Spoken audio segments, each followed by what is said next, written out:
Call the meeting to order. I appreciate y'all being here today.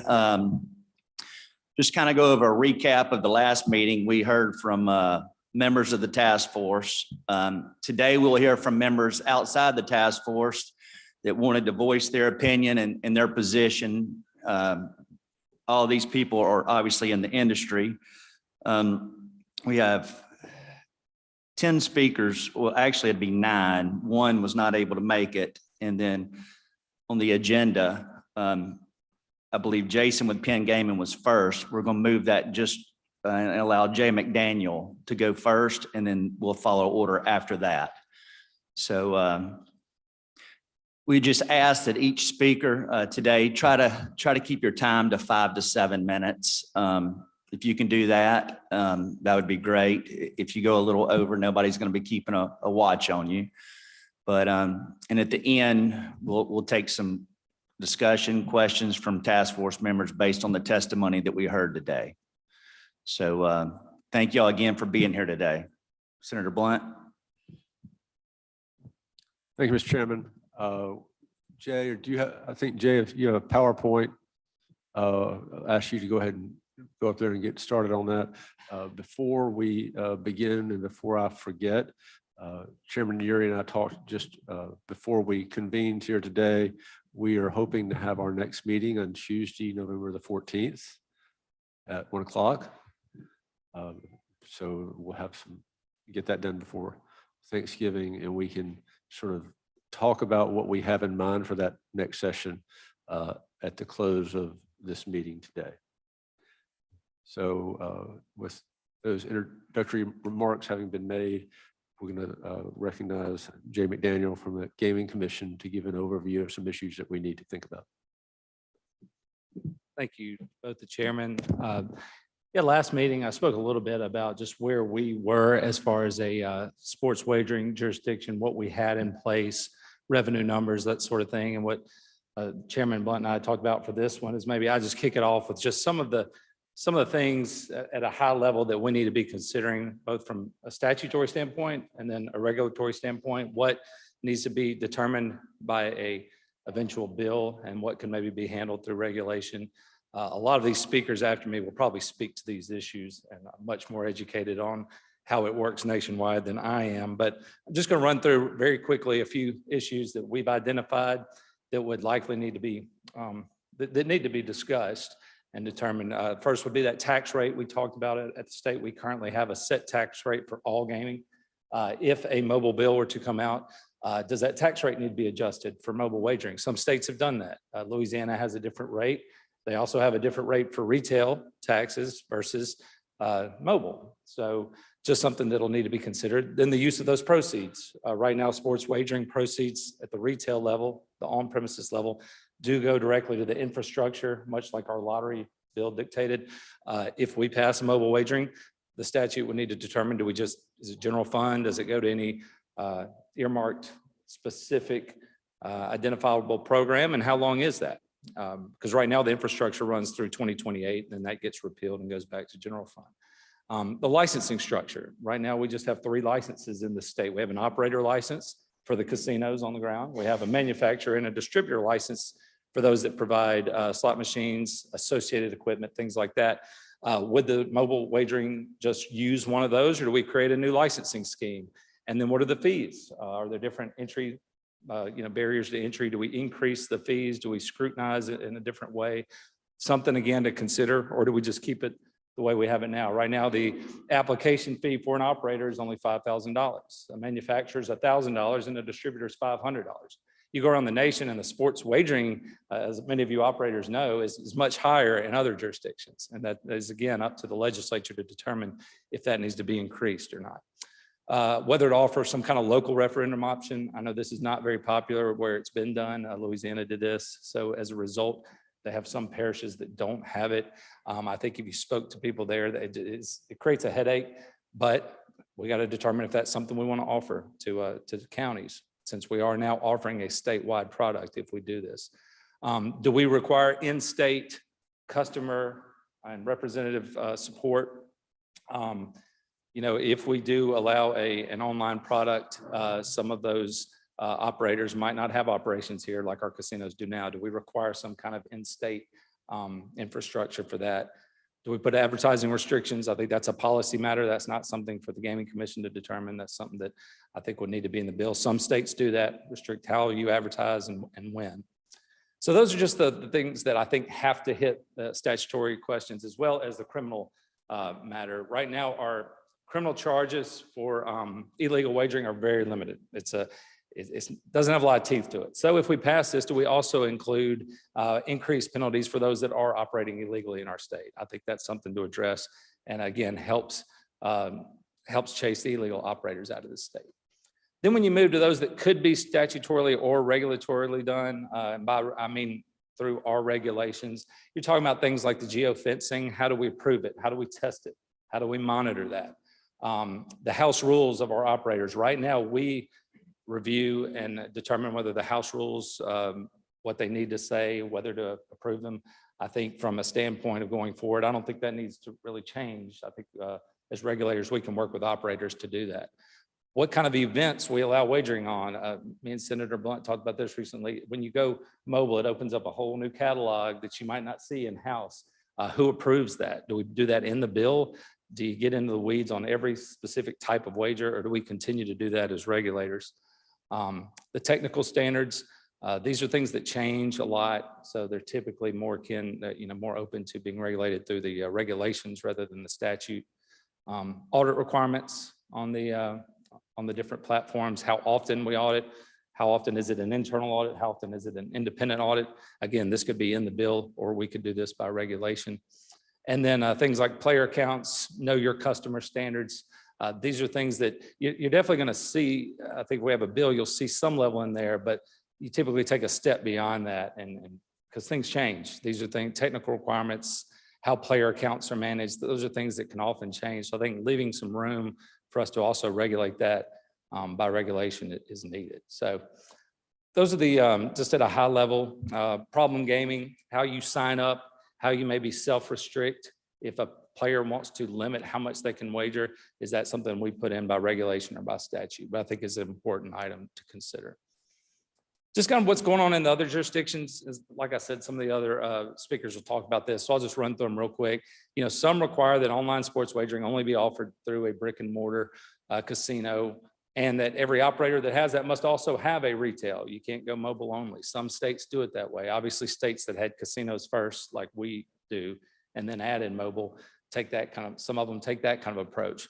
Some have created a license for a sports wagering platform provider. This is one of those licenses I talked about. We don't have this license right now, where the holder can contract with a casino to offer sports wagering, but might not necessarily be allowed to do it on their own, or maybe can do it on their own. It's really up to the state. Some have created what's called a supplier license, where you have data providers, the geofencing providers, other marketing partners, if they want to do a revenue share, where they get that type of license. So these are just some different licensing schemes for us to consider. Some allow just purely online mobile wagering. That's like the Tennessee model. They don't have casinos, so it's purely an online model. Some of them make it mandatory that the mobile application also be tied to that casino, as I mentioned, and that the mobile application conspicuously show what casino it's tied to. So if you have one of those online platform providers, maybe they have several casinos they operate with, and I get to decide which one I want to sign up with. It needs to be obvious which casino I'm betting with, if that's the way it's done. Arkansas does it that way. Most states now are going to the online registration model. Nevada still has an in-person registration. A few other states do as well. Another thing to consider, I think you're seeing the majority now do an online registration with multi-factor verification, authentication. And then finally, the wagers that can be accepted online, you've got to be able to show that you verify that the person is physically in the state. And one of the important things I think we need to consider is that the regulator, that the Gaming Commission have access to that we be able to see that that's being constantly monitored and what might be trying to come in from other states.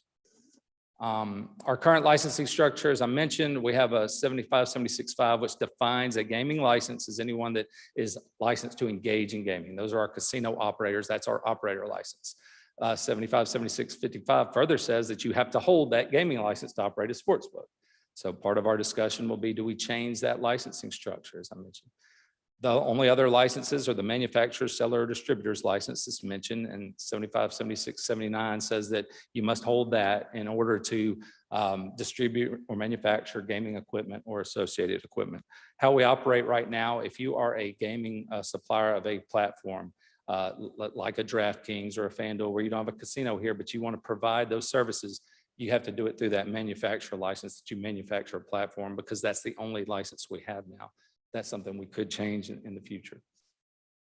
And then finally, this is one restriction. I mentioned this last time, 75, 76, 89 makes it clear that even with a sports pool, you cannot have multiple licenses at one property. All the licenses have to be merged. So another hurdle would be if we determine that there are going to be a delineation between the operator license and a sports platform license, we've got to either amend this or change that requirement that it must be merged together.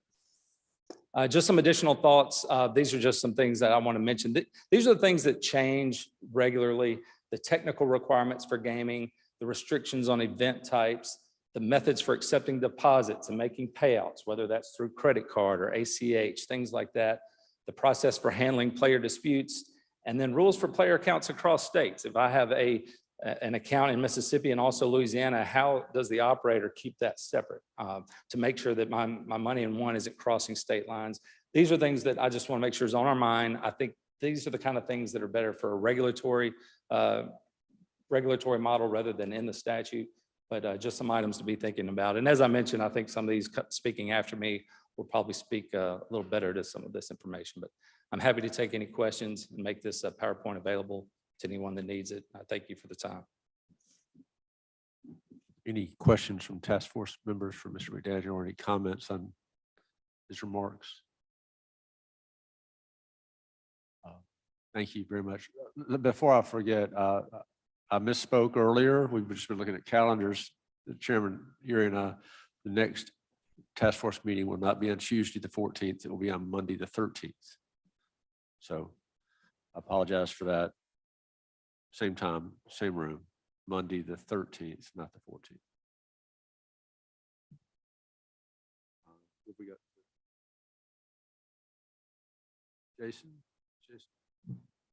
Yeah.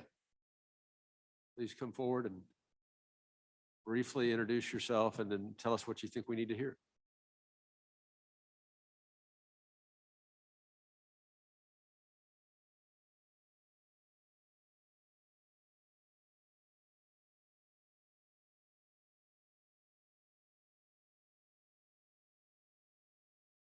Oh, there we go.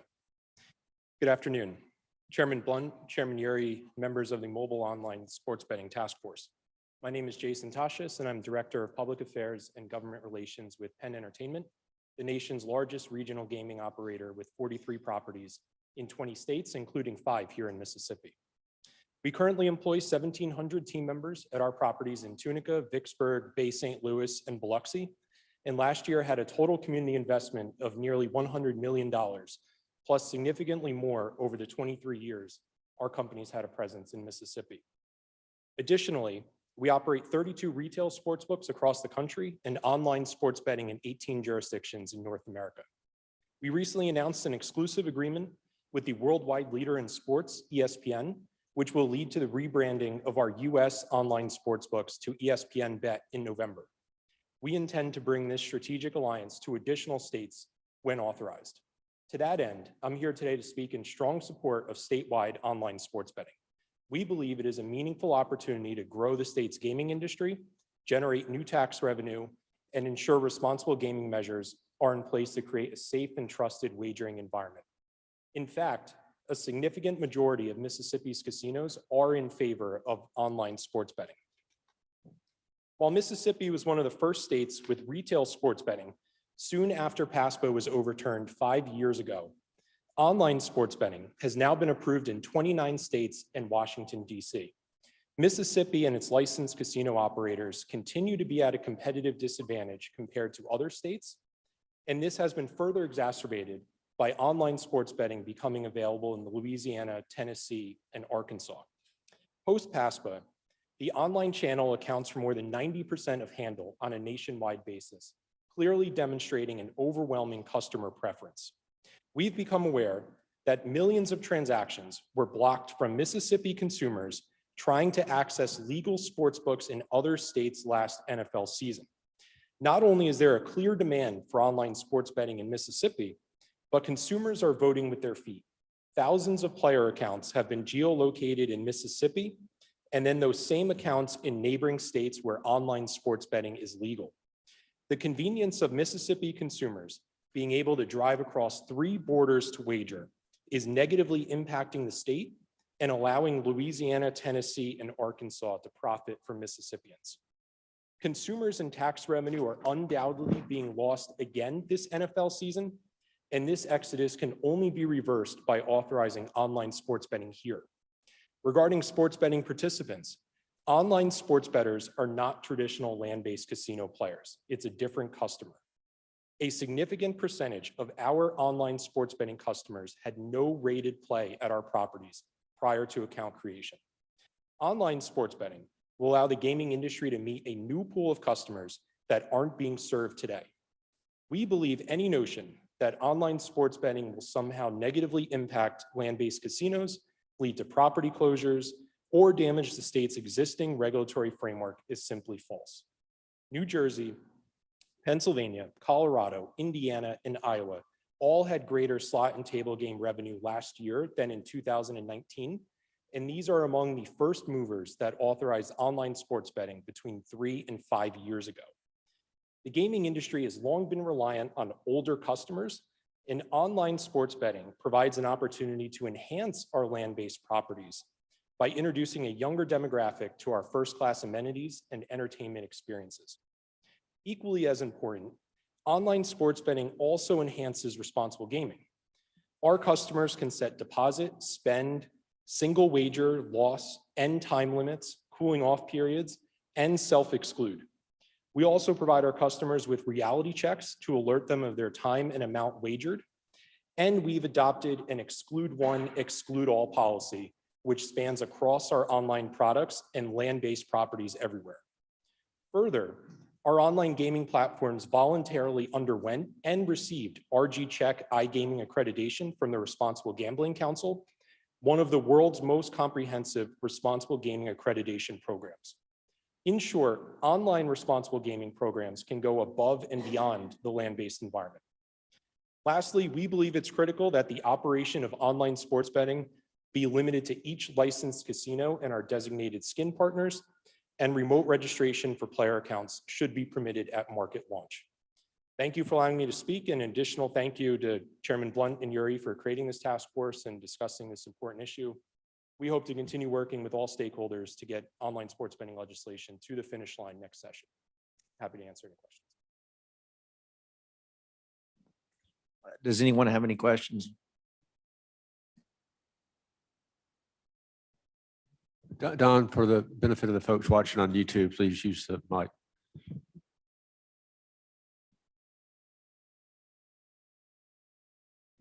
Thank you. Is that better? So does Penn Gaming currently have full online gaming operations anywhere in the country?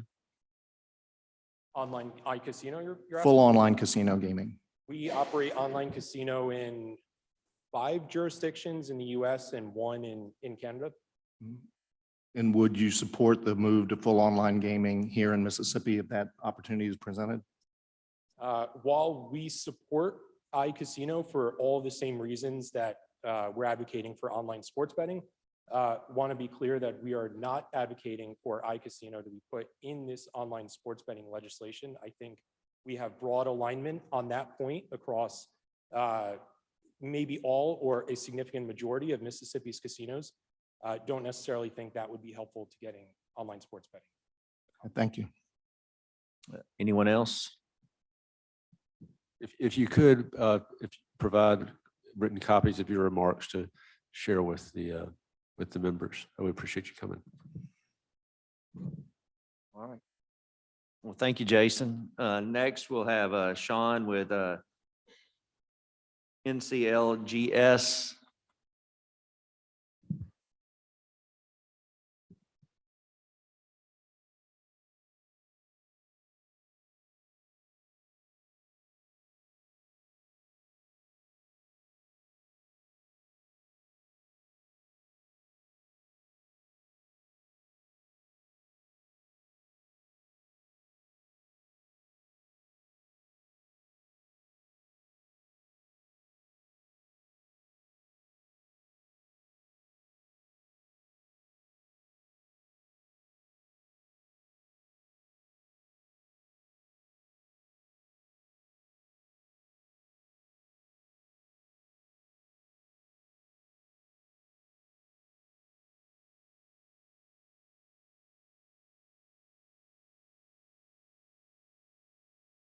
There we go. Fully online streamer, so I started back up again. My name is Sean Fluharty, fellow legislator from the state of West Virginia and president of the National Council of Legislators from Gaming States. It is a bipartisan organization comprised of legislators throughout the country. We have two main conferences a year, which I have to plug, obviously, since I'm here today. We have a winter meeting coming up January 3rd to the 6th in Fort Lauderdale, and we've also had Director McDaniel featured at our Denver meeting, and Representative Zuber, who's in attendance today, he attended the Las Vegas meeting, but fortunately for Representative Zuber, what happens in Vegas stays in Vegas, and I will not disclose anything further. And our goal at Nickel G's is to share best practices with fellow legislators, especially here in Mississippi, as you take on this task of expanding gaming here in the state of Mississippi. We currently have 26 member states. I will note that Mississippi has definitely been to Nickel G's, participated in Nickel G's, but we're still waiting for you to become a member state, which hopefully happens after you pass some legislation here. And as I said earlier, I am from West Virginia, where we have passed sports betting, iGaming, and iLottery. So I've been down this road and happy to contribute what I know thus far. So just a quick overview, and I know that back in your previous meeting on September 7th, many of these numbers were unveiled, but as you can see nationwide by this revenue distribution channel, since 2018, we've seen a vast increase. And the blue lines represent obviously the online space, where we're talking about mobile sports betting. And as you can see, a drastic increase, and not to the detriment of retail, which I think has been a concern for many individuals in this committee and nationwide. The numbers simply do not back that up at this point.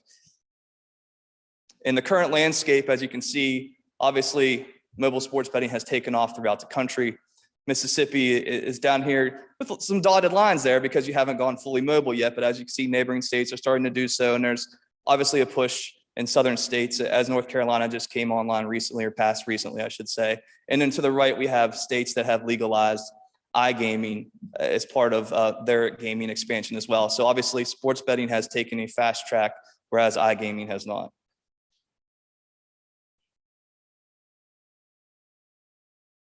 And I try to pull some most recent numbers that we have, and this is data from Louisiana. And I know that Director McDaniel previously went over some numbers in Louisiana, but I want to give the committee a glimpse of where we're at when you talk about locality. So in Louisiana, obviously, their mobile makes up a vast majority, 85%. Nationwide, it's roughly 93%. So I would think we'd see similar numbers here in Mississippi, and obviously Director McDaniel could speak to that better than I can as far as what the landscape will look like, but that's where we're at currently. As you can see, mobile obviously is more popular and helps drive revenue numbers. As you can see with Louisiana, certainly mobile makes up 85% of the GGR. That's the gross gaming revenue. And obviously iGaming GGR, very high for states like Michigan, New Jersey, and Pennsylvania, which was brought up earlier.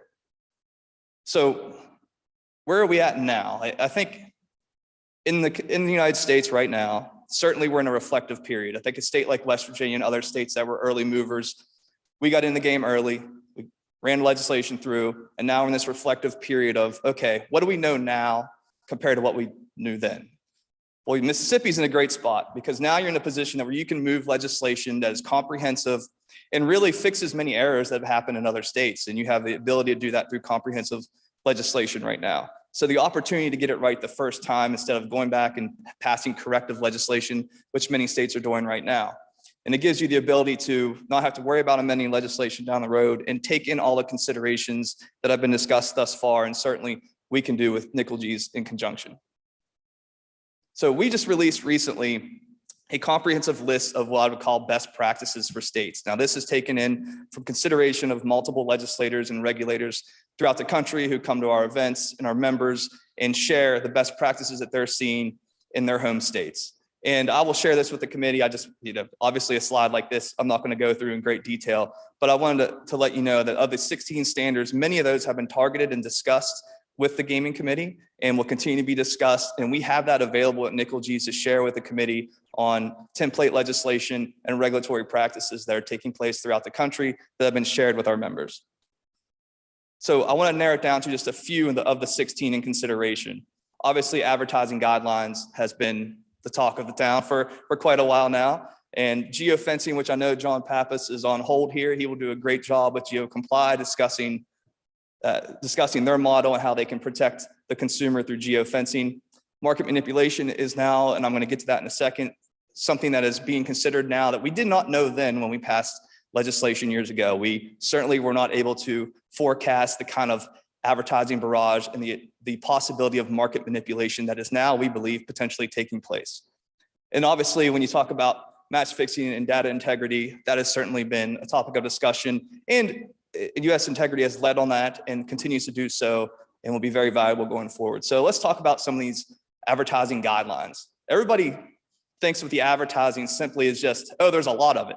Well, there's more to it than just the amount of advertising that you see. And these are some of the clips that are coming out because some jurisdictions are seeing the use of athletes for one, the use of influencers and things of that nature that are influencing the consumer and have the ability to move lines, also known as market manipulation. So these are practices that some states are taking up. State of Maryland recently passed legislation related to it. It has been consideration in a number of other states, including West Virginia, which goes to the regulatory side of things. As Director McDaniel brought up, some states statutorily would require change. Some states would allow, I would say, the experts in the room, like Director McDaniel, to say, hey, this is something we need to do on the regulatory side. And it just depends on the state on how states are moving forward. So when I talk about market manipulation, you may have seen a few things in the news recently. Wall Street Journal, Washington Post, Front Office Sports. And what do I mean by that? Some of these influencers and those who are speaking on behalf of a company, they're known as an affiliate. They could be on behalf of FanDuel. If anybody remember the Shams Charania story?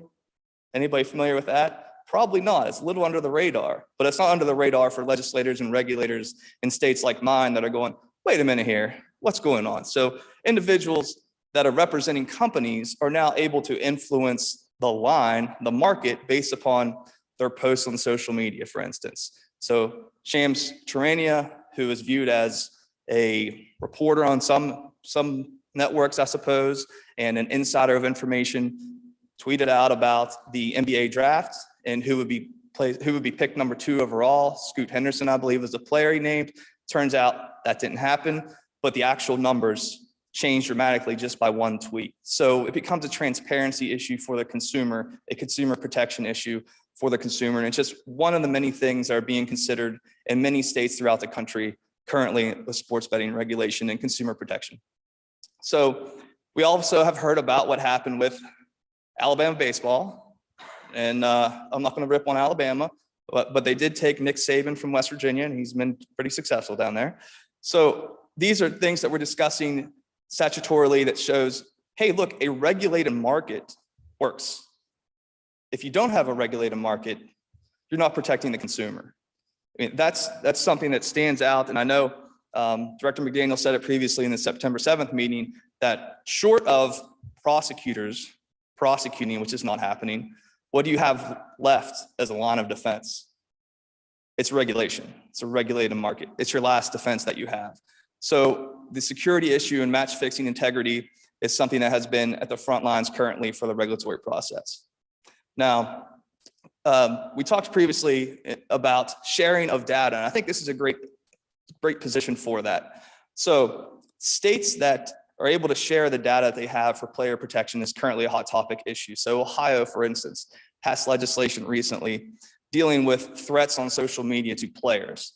And if that individual, if they're making threats, could then be banned from the ability to place bets in the state of Ohio. But again, how good is that if you're not sharing the information through the regulatory structure that we have? You have to be able to share it with amongst states.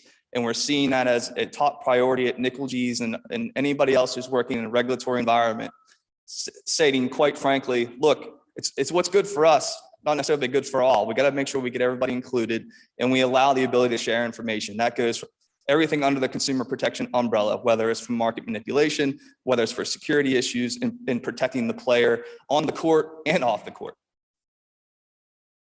And so that's my brief 5 to 7 breakdown on what's going on legislatively in the landscape about consumer protection and moving forward with gaming expansion here in Mississippi. Happy to take any questions. Do we have any questions? Got one. Yeah, go ahead, Sean, Jonathan. appreciate the comments about the opportunity to get it right the first time in Mississippi. Do you have an example of maybe 1 or 2 things that have gone wrong in other states that moved a little too quickly? Maybe just the one that's most common.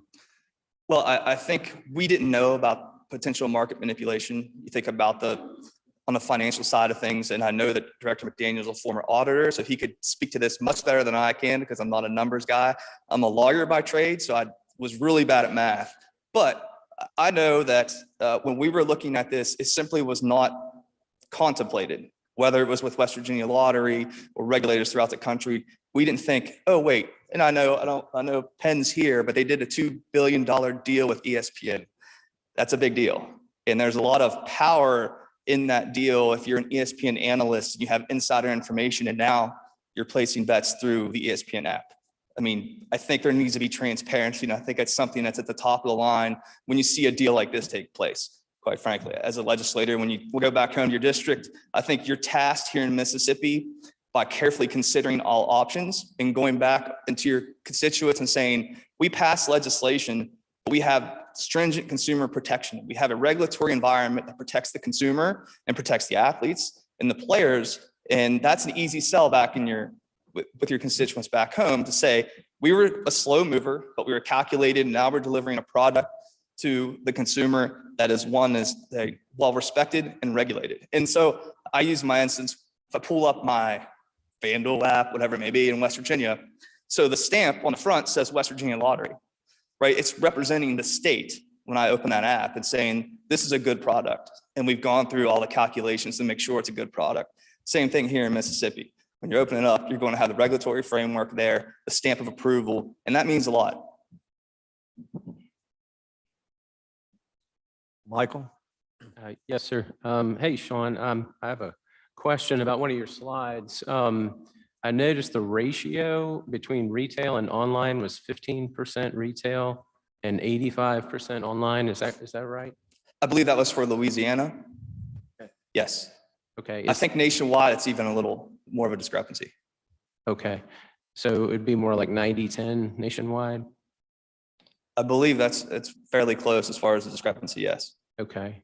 And you said sports betting and iGaming are legal in West Virginia, and you said there's a third thing. What was the third thing? iLottery? iLottery. Yes. Okay. Okay, I didn't get that. All right, thanks. And I can get, as far as the data goes related to all that, I'm happy to provide it for the committee and obviously the resolution as well. Any other questions, Kathy? I think I'm leading in questions right now. Let's keep it going. Always good to put lawyers from other states on the spot. So do you know if West Virginia licensed, you're talking about marketing deals and you just put ESPN deal. Another recent Penn deal was the deal with Barstools. Did you license any of those principals and Barstools in West Virginia? So my understanding in West Virginia, we did not have, are you asking about affiliate relationships and the licensing that goes with that? I don't know, I'm not 100% familiar with your licensing structure, but the principals and Barstools. I'm sorry, I'm having a hard time hearing you. And if I'm having a hard time, I know they're having a hard time on the internet. Sorry about that. I'm talking about the principals in a company like Barstools. Do you know if they were licensed in West Virginia? I believe they were licensed they had a relationship with Penn, who is licensed. Right. Yes. And is your question, did we consider Barstool as far as whether we would, under the principles of the company itself? I think I know where you're think going. about like reputation and marketing Sure. and some of the big deals that have been done and that are coming. And as we contemplate making recommendations to this task force on what would be appropriate, would you think that folks like the principals and Barstools should have been subject to additional scrutiny? I will say the committee can apply the scrutiny that they would like to apply related to any principles of any company, regardless if it's in the sports betting industry or otherwise.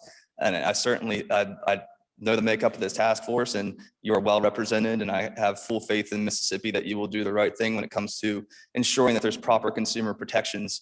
And as far as a licensing scheme goes as well, and you could take in any considerations. I'm certainly not going to opine on any of the principles which may be found in Barstool or otherwise. I will say this though, when you have these multi-billion-dollar deals going on and you have ESPN Bet now becoming available to the public, and we grew up with being the worldwide leader in sports, right? Now they're potentially the worldwide leader in sports betting. Well, there needs to be some transparency that comes with that, right? Because you're very powerful. They used to say the power of the pen. Now it's the power of the media, the power of the TV, and what is said, tweeted, and otherwise can swing lines in an instant. So there needs to be some transparency involved for the consumer and for the regulatory side of things, right? So Director McDaniel would like to have as much transparency, I'm sure, as he could have to ensure that the product coming out at the end of the day is good for the consumer in Mississippi.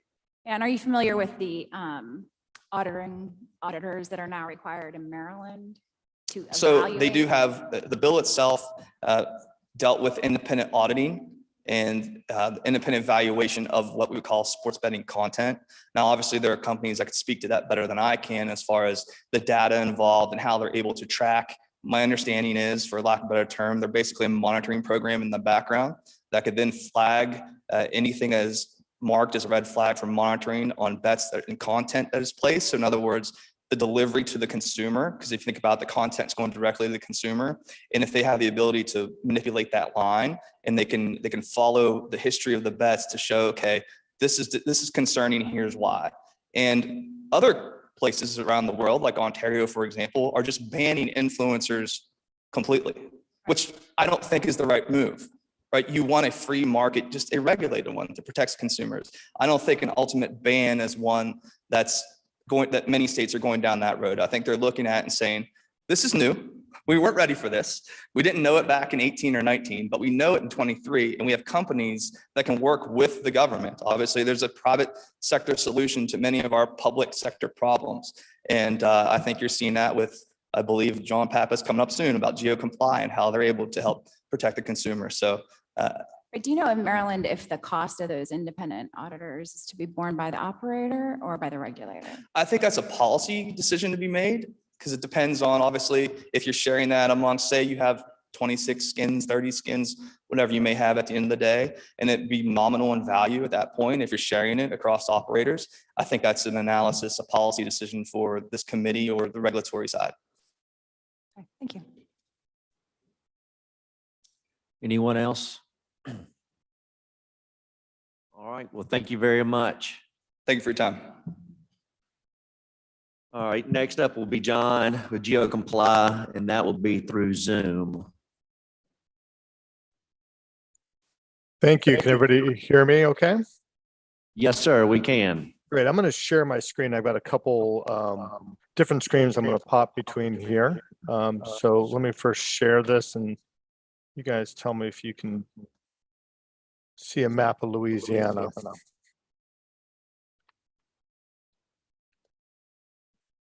It's loading now. Can you see my screen? Yes, we can. Okay, great. Well, thank you, Chairman Blunt and Chairman Yer and members of the task force. Appreciate the opportunity to testify today. My name is John Pappas, and I'm the Senior Vice President of Government and Public Affairs for GeoComply. GeoComply is a global leader in geolocation, identity verification, and fraud prevention technology. We provide critical compliance functions for the regulated sports books so that online betting is trusted, secure, and safe for consumers. Our dynamic technologies deliver unparalleled oversight for operators and regulators. Each day, we process upwards of 40 million geolocation transactions.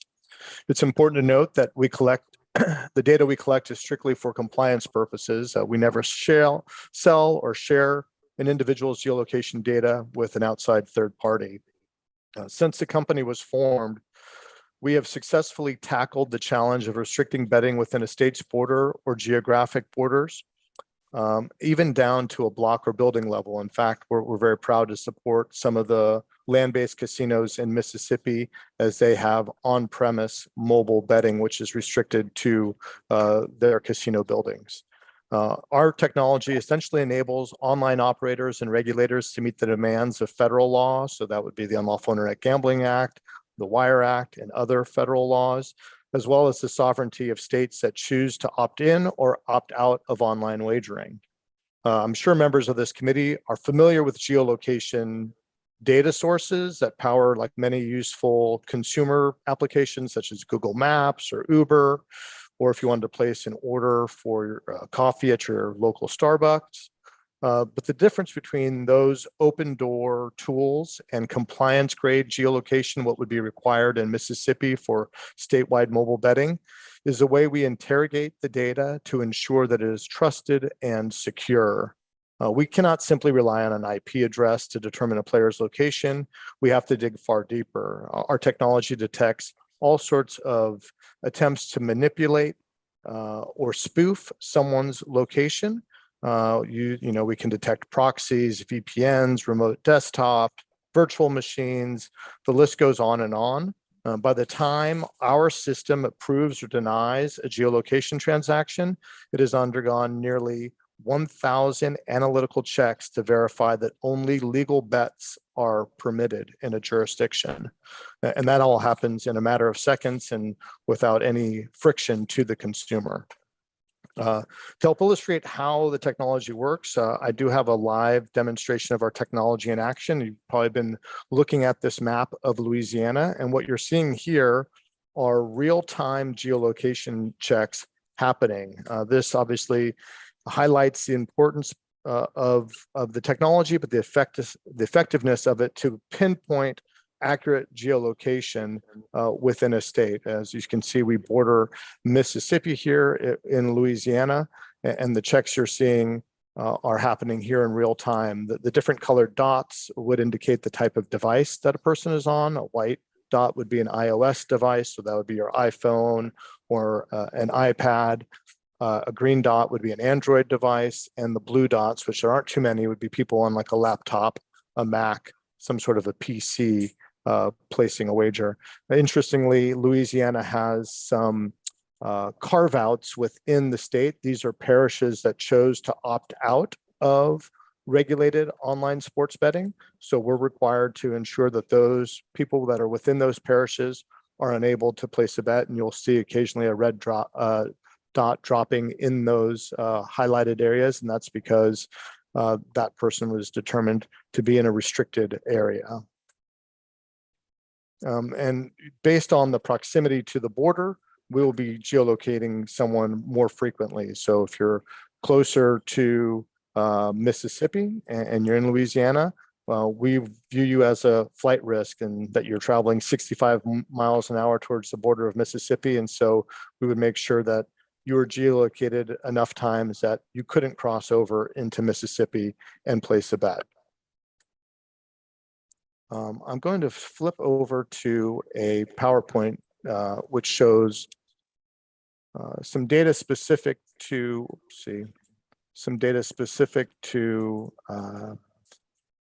Mississippi that I think will be of interest to this committee.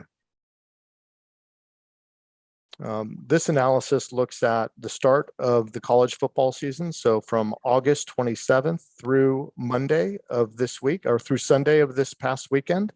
The data in this report is looking at our geolocation transactions for our sportsbook customers in authorized states.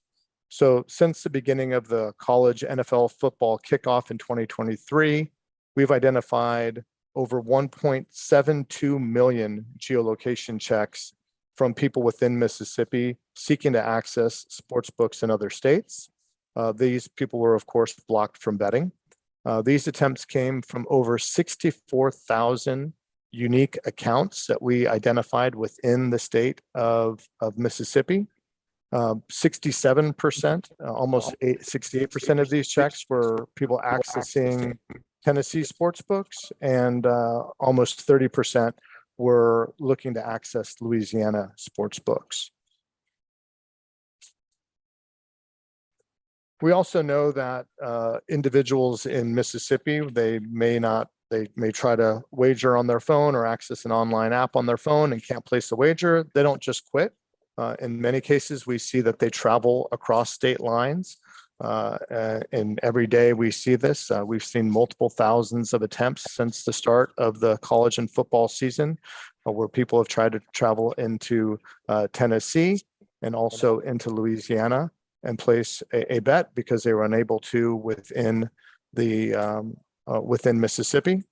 They are also, we know when they are, in the middle of the state and not able to either go to a casino to place a bet or able to easily cross into a state where it is legal, that they are likely turning to an offshore online sports book where there are no consumer protections and obviously no economic benefit for the state of Mississippi. We're also seeing that interest in sports wagering is increasing in Mississippi. When we looked at the NFL kickoff from 2022 versus NFL kickoff from this year, we've seen a 37% increase in new sports betting accounts created within Mississippi. So from last year to this year, 37% increase in sports wagering accounts created within the state when you compare it to the 2022 start of the NFL season. As we think about the market there, we are, as I mentioned, already very excited to be participants in the market on a limited fashion to provide restricted mobile betting at casinos. As we look at a possible expansion, we look forward to the opportunity to build partnerships with operators and the regulators in Mississippi and to deploy our technology to ensure a very safe and regulated market there. And that one that is in full compliance with the demands of all the laws, whether it's state law or federal law. Really appreciate the opportunity to testify today, and obviously happy to answer any questions about the role geolocation technology can play in supporting mobile sports betting in Mississippi.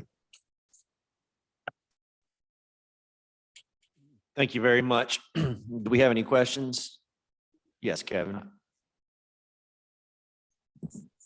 Thank you. John, so this is a question that I often get when I'm talking to legislators and they ask about the different types of fraud checks that vendors use. Can you go into a little bit about some of the stuff that GeoComply does to monitor for fraud?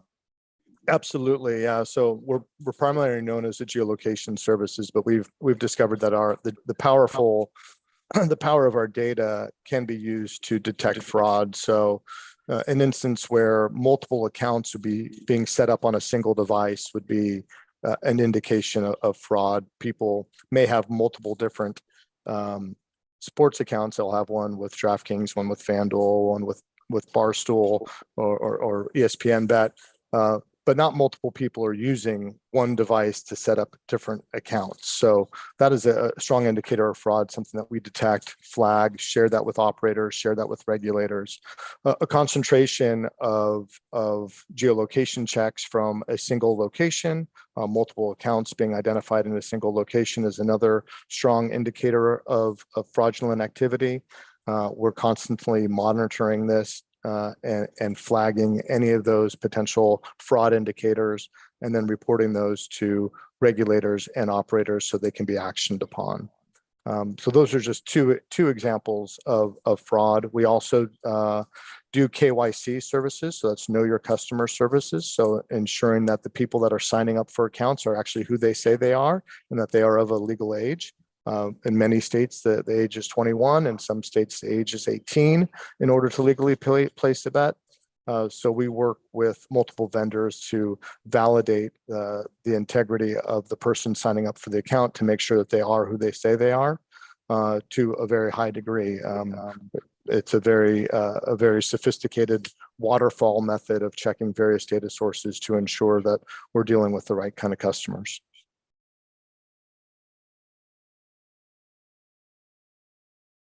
Mr. Chairman, I've got a question if it's all right. And John, I'm not sure if you're the right person to bring this up for. Apologize, I'm in Washington, D.C. today. But your presentation raised clearly the issue of the parishes that don't allow gambling. As you know, Mississippi has counties that authorize gambling and others that don't. And I'd be interested in hearing people talk about that process. I assume, John, you just say you're capable of dealing with it. We are, as I said, we already are today in Mississippi, geofencing down to the casino level, right? So up to the doors of a casino, we can ensure that wagers only happen within the casino, not outside of the casino, on a mobile app. So our technology is very precise. There was a vote of the people in Louisiana that led to those parishes opting out of sports wagering, and that's why we've been required to geofence out those parishes. Thank you. That's sufficient. And I'm in DC as well, so we should meet for drinks after Right. this. So Yeah, absolutely. I have a couple of questions.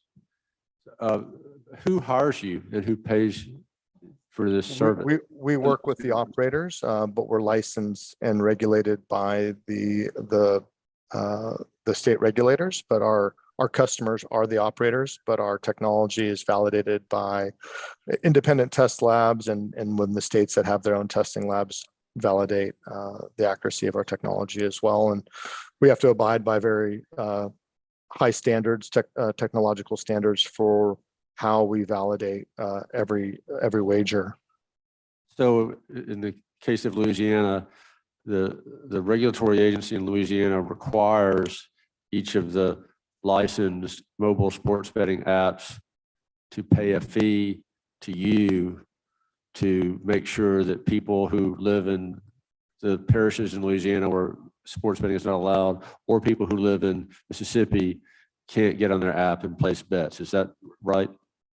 Correct, and that's a function of federal law, the Federal Wire Act, which prohibits bets crossing state lines.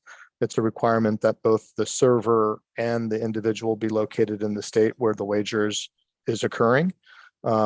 Louisiana has an extra layer of intricacy because of this parish level, so we are also required to geofence out those parishes. And like you said, we do contract directly with the operators for these services, and we're licensed in Louisiana to provide those services. There are other geolocation service providers as well that would be licensed in various jurisdictions. So in other words, the licensed, I don't know if this is the right term, but the licensed apps, sports betting apps in the state of Louisiana are paying a fee that's required by the state to keep people from Mississippi placing bets on those apps. So is that- Correct. Required by the state and also required by federal law to ensure that they're not accepting wagers from outside of the state. And this may be a question for you, or really actually may be a question for Kevin with DraftKings, but if I'm in Jackson, Mississippi, can I get online right now and establish an account for a sports betting app in West Virginia or in any state where it's legal and set up my account today in Jackson? And if I try to place a bet on that app, there would be geofencing, say in the case of West Virginia, that determines I'm in Mississippi and I can't place a bet on that West Virginia app.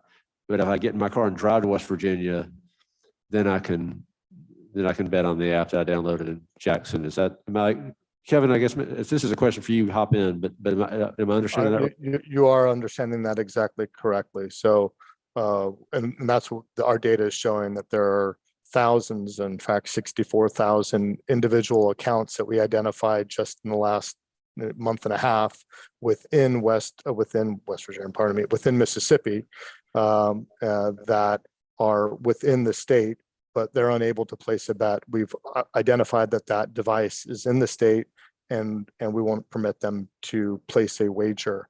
They can look at the lines, they can possibly fund their account, they can engage with the app in any other way, but they wouldn't legally be able to place a wager while they're located in Mississippi. And Yes. obviously the most common states that we see people within Mississippi seeking access are in Louisiana, regulated sites in Louisiana, and regulated sites in Tennessee. Yeah, and just jumping in, Chairman Blunt, your thoughts are correct, but there's one key step that I just want to make sure everyone understands. When you download the app in a different state and then you actually travel to a state where you can place a wager, at that point you do something that we refer to as up-regging, which is registering your account in that specific jurisdiction. So you have to go through a process again, another KYC process, and then the app sort of will be transformed to, let's say, West Virginia, for example, to make sure that the sports wagering app you're working on, you've accepted all the terms of use, all the privacy policies, all the important documents to make sure that you are going to be participating in sports wagering in a way that is consistent with the regulatory and legislative framework in that state. And then you could place those wagers. So even though you have it, you'll be able to view lines currently sitting in Mississippi, there are still steps you're going to have to take when you get into a jurisdiction. And for example, we'll probably talk about this, and you referenced it, payment methods, certain things like that.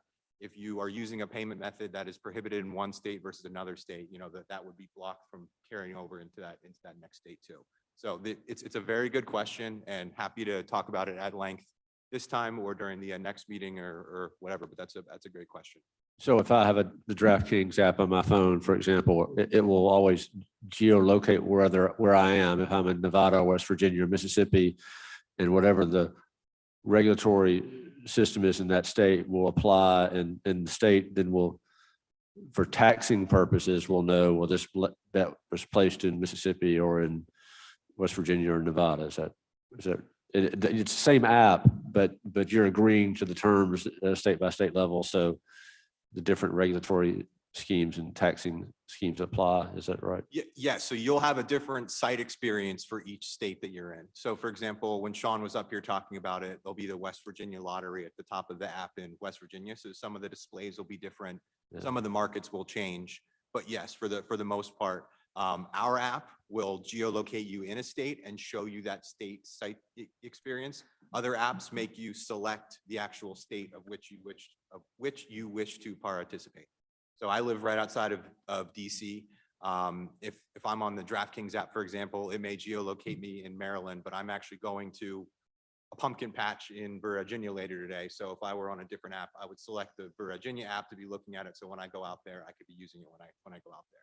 But it varies. And I think another point just around vendors. So GeoComply is a vendor. DraftKings uses GeoComply. Theoretically, the way that most of the regs and the laws are written, we could bring that technology in-house to do our own geolocation. But just at this point, we've decided that that's not something that we want to pursue. So when you're talking about some of the platform providers and national operators, we have our own player account management system. Not all operators do. So there are different levels of vendors that you're going to have in the regulatory and legislative framework that could be set up here. But just want to make it clear that, for example, someone could bring that technology in-house. Just GeoComply is an excellent vendor. And at this point, most of the operators have chosen to work with them. Thank you. Do we have any other questions? I have one question. John, are there any reporting requirements that you do to the gaming regulators on a regular basis using the data that you collect? There are various states have varying degrees of reporting requirements. We do file what we call suspicious activity reports. So those indicators of fraud that we discussed, multiple accounts being set up on a single device, locations where there's a significant amount of transactions that are happening that are not that are kind of an anomaly. We would be sharing that information with operators, with regulators. And regulators would also have, depending on whether it's required in the statute or in the regs, access to a dashboard where they can have real-time information. The pin drop map that we were showing previously, they would have access to that, as well as some more granular level of information about what's happening in their marketplace. Thank you. John, hi, one question. So I understand you can verify and validate who is setting up each account. How do you then, as the accounts are being used, validate or verify who is using that account? There are multiple ways of doing that through what they call multi-factor authentication. That's not necessarily something we do ourselves, but there are vendors that do multi-factor authentication.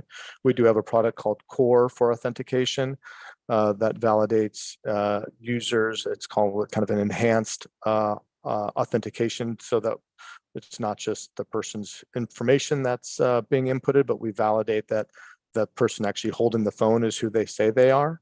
And we do that through a number of different data sources that we ping to ensure it, including, sending, you could send a text message that they would have to respond to, other ways of validating that the individual on the other side of the device is who they say they are. And I'm not sure if Iowa is a geo-comply state but it's been widely reported about the couple of dozen different university athletes in Iowa that, were betting online, most of which were underage. They were using their parents' account or their siblings' accounts. What happened in that situation? How did that happen, or what's been done to prevent that from happening going forward? Well, I think this was, the question or the statements that were made earlier about learning from mistakes and improving regulations. In fact, the Iowa Gaming Control Commission is in the process of issuing new regulations that would hopefully close any of those loopholes to require this enhanced authentication of individuals so that situations like that don't happen again. So that problem, it still exists. They're in the process of fixing it? They're correct. They're in the process of fixing it. And I wouldn't suggest that this is a widespread problem. It certainly garnered a lot of attention in Iowa, but aside from Iowa, I'm not aware of this being like a widespread issue. And our data plays a role in identifying where a location of a bet is happening, but we weren't involved in the investigation in this case. Thank you. All right. Thank you, John, for your time and your presentation. Thank you Next, all. I appreciate it. Greg Bradley with USM. Quickly, before Greg starts, you'll notice on the agenda, Christopher Hopwood from Pearl River Resort. Mr. Hopwood was unable to attend today, but we did have somebody from Pearl River come and provide a printed copy of his remarks. And so we'll ask staff to get that to each member of the task force so you can hear from Pearl River. So, Mr. Bradley. Thank you, everyone, and thank you for the task force for allowing me to speak. I'm probably the least known of any of us that are speaking today, and so I thought at first provide some context. I'm a native Mississippian, grew up in Pascagoula, was a student athlete at the University of Southern Mississippi, and then went on to obtain my PhD. And ironically, the focus of my dissertation was how loyalty was formed in the gambling process, in the gaming process. I ended up serving as a gaming consultant, opened a research firm, and I've been a gaming consultant for 27 years. We've conducted interviews with over 500,000 gaming customers since 1996. And I developed something called the Mean Summated Loyalty Index that measures loyalty of the masses in the gaming environment. So I've spent the better part of my career trying to better understand gaming customers, what makes them loyal, and some of the some of the issues that are involved in that as well. And so it's very difficult to follow a number of speakers that are pro mobile sports betting. I am neither. I'm neither pro nor anti. I was asked to take a deep dive into the iGaming phenomenon. And so that's what I did. And I think you have a report in front of you that I wrote. It's a white paper. There are associated links in the back with the various articles. And there are a number of themes that kind of develop in this report. And I don't want to really go down through all of these themes. They'll be evident. And again, I'm here to just place some information on the record. Clearly, advances in communication technology have changed the way we interact, changed the way we exchange and engage in commerce, and change the way we entertain. And we have to learn as we go through these advances. And while these advances have made life easier in many aspects, there are deleterious consequences of which society must address growing concerns. There is no doubt about that. As reported in the literature, there's a growing concern with problem gambling activities with mobile sports betting, particularly with the younger demographic. And this is really what I'm going to focus on. There's been some, and in fact, some of the speakers have addressed another concern that I have, that mobile sports betting could serve as a gateway to full-blown internet casino gambling, which has its own set of innate issues, I do believe. But I'll focus on the younger demographic. I'm a professor at the University of Southern Mississippi. I teach in the College of Business, and I teach a lot of the quantitative related business courses. And so my focus right now is on college students. I'm sure that some of you are aware of an NCAA report in 2023. It came out in April or May of this year, and the NCAA found that sports betting is becoming increasingly popular among college students. In fact, their findings were that over half of students had gambled while in college, and 1 in 5 students used financial aid or student loan money to gamble, which is a significant concern in this case. 1 in 3 students gamble online, and 1 in 5 students gambled using sports betting apps. 1 in 4 student online gamblers believe they may have a gambling addiction. And again, I think it's just something that we have to put on the table to address, if you will. 1/3 of these online gamblers say that app promos strongly influence them to gamble. So, and of all student gamblers, 15% indicated that gambling has affected their mental health.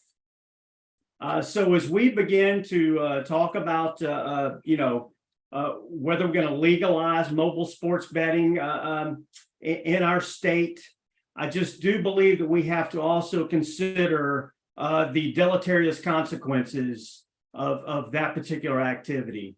In 2023, the AGA expected that the NCAA basketball tournament attracted $15.5 billion in bets from 68 million Americans. That's a huge increase from 2022, when it was estimated that 45 million Americans would bet 3.1 billion. So this is a 5-fold jump. And I think that we can at least correlate or associate that growing popularity with legal online sports betting. Whether it's good or bad, the fact is that it did increase 5-fold over the course of those 2 years. And I'll close again. We have competing influences with various stakeholders, and I appreciate this democratic process of discussing this to come up with the best solution, whatever it is. And again, this, my perspective and lens is from generally a pro-gaming consultant. But I do think that we have to consider some of those negative consequences as you make these decisions. And in some of the previous presentations, and I'll close with this. One thing I just immediately popped in my mind when we showed that there were 1.72 million, I believe it was 1.72 million geolocation checks from Mississippians with over 64,000 individual sports wagering accounts. The first thing that popped in my mind is, well, I wonder how many of these were college students. That's a clear concern of mine, and I just wanted to take that opportunity to get that on the record. There are other concerns about this moving into full-blown iGaming casinos, which the focus of this conversation, I agree and understand, is mobile sports betting. Again, neither for nor against, but I wanted to get the deleterious consequences on the record. And thank you for allowing me to speak, and I'd be happy to answer any questions. The report that you have before you is really a literature review of a number of previous articles that were written as I kind of went down this rabbit hole of better understanding both mobile sports betting and iGaming. So thank you very much. Well, thank you. Do we have any questions at this time? All right, Greg, thank you very much. Could I speak up? I'm sorry. Sure, go ahead. Anybody else talk? I appreciate the comments very much. As some of you know, I work with athletics very closely at the University of Mississippi. I received an email today from the NCAA. They are once again doing a survey of athletes on gambling. They usually rotate these every 7 years, but they just came out with a report, and they're going to do the survey again this year focused on gambling, which is, I think it's indicative of concern they have for the expansion of gambling, because I think, as Greg said, the dangers of sports betting, according to many studies, are serious. They impact particularly young men, college age. There's something I'd like to go back to Jay. Just hope that we can continue what the deal that the colleges put in place with the Gaming Commission before, that there would not be proposition bets on individual student athletes. I think athletes and those who work, college athletes and those who work around them, as defined by the NCAA, and we don't have to go into that right now, but Jay knows what I'm talking about, should be prohibited from getting these apps. As they are barred from entering sports books. I think lines of communication, I have no doubt that will take place. And then I'd point to recent legislation out of Ohio that permits casinos to bar anyone who threatens an athlete. And that happens on Twitter, and I'm sure people are saying stuff that they're maybe not serious about. But if you say something about a college athlete that suggests a threat, I think you should be stripped of your account. They've been more of a statement than a question, in which case I apologize. But I just want to quickly jump in and say, Ron, we appreciate those comments. We are familiar with the bill, or sorry, the language that was put into law in Ohio, and just referencing for the legislators, especially, previous legislation that came out would have the sports wagering age set at 21 plus. I do want to remind people that one of the reasons and one of the benefits of bringing mobile sports wagering to a state is to try to stamp out that illegal market where these college age players may be participating, because currently we prohibit anyone under 21 from creating an account. So just wanted to put that out there. Thank you, Kevin. Anyone else? All right, Susan.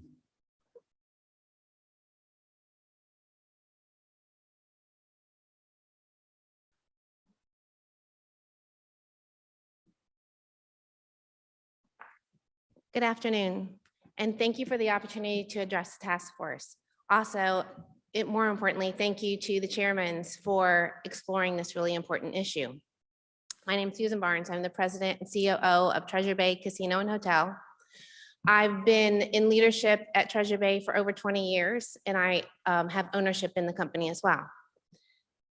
Through the years, our industry has had many different topics that we've explored, and for the most part, the majority of us have been on the same side of a case. This is one of those unique issues where we are not all on the same page, and it's been quite divisive actually for us. As an independent operator, we have concerns about creating legislation that has unintended consequences. As we sat down and looked at draft legislation and legislation in other areas and jurisdictions, I personally have more questions than I have answers.